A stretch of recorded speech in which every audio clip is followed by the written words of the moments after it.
আজকে এমন একটা ডেজার্ট আইটেম আপনাদের সামনে নিয়ে হাজির হলাম, দেখে তো চোখ জুড়াবেই, খেয়েও মন ভরে যাবে। আজকে আমি বানিয়ে নিলাম আমের দই ভাপা। সত্যি কথা বলতে মানুষের অসাধ্য কিছু নাই, চেষ্টা থাকলে অবশ্যই পারবেন। আমি পারছি, আপনিও পারবেন।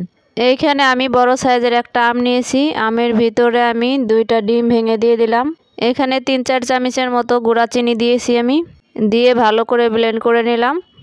এখানে আমি 1 কাপ টক দই নিয়েছি। টক দই থেকে পানিটা ভালো করে ছেঁকে নিয়েছি। এখানে হাফ কাপের ভিতরে 4 টেবিল চামচ গুঁড়া দুধ দিয়ে ভালো করে মিক্সড করে নেব। টক দইয়ের রেসিপি কিন্তু আমার পেজে দেওয়া আছে, চাইলে আপনারা এখান থেকে দেখে নিতে পারেন। এইখানে এখন সব কিছু মিলাইয়ে আমি একটু মিক্সড করে নেব।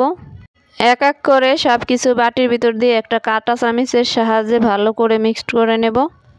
এই আমের দই ভাপাটা আপনারা চাইলে মিষ্টি দই দিয়েও করতে পারেন। আমার কাছে মিষ্টি দই ছিল না, তাই আমি টক দই দিয়েই বানাইলাম।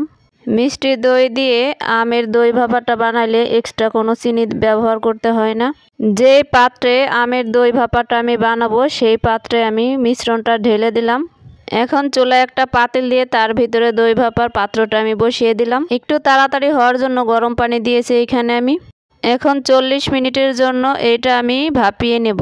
40 মিনিট পর আপনাদের সামনে নিয়ে হাজির হলাম। দেখেন আমার আমের দই ভাপাটা কিন্তু অনেক সুন্দর হয়েছে। আরও একটু সৌন্দর্য দেখানোর জন্য একটু ডেকোরেশন করে নিলাম। এই আমের দই ভাপাটা খেতে কিন্তু সত্যিই অনেক মজার ছিল। আজকের আমের দই ভাপাটা যদি আপনাদের কাছে ভালো লেগে থাকে অবশ্যই একটা লাইক কমেন্ট শেয়ার করবেন, আর অবশ্যই আপনারা বাসায় ট্রাই করবেন। আমি একটু আপনাদের সামনে কেটে দেখাইতেছি, দেখেন ভিতরটা অনেক সুন্দর হয়েছে। এই দইটা খাওয়ার পরে বিশ্বাস করেন আপনি বলতে বাধ্য হবেন যে জীবনের শ্রেষ্ঠ দই আপনি খেয়েছে। আমের দই ভাপাটা যে খেতে এত বেশি টেস্টি হয় আগে আমার জানা ছিল না। আজকের রেসিপিটি কে কোথা থেকে দেখছেন অবশ্যই কমেন্ট করে জানাবেন, আর আমার বানানো রেসিপিটি অবশ্যই আপনারা বাসায় ট্রাই করবেন। সবাইকে ভিডিওটি দেখার জন্য ধন্যবাদ।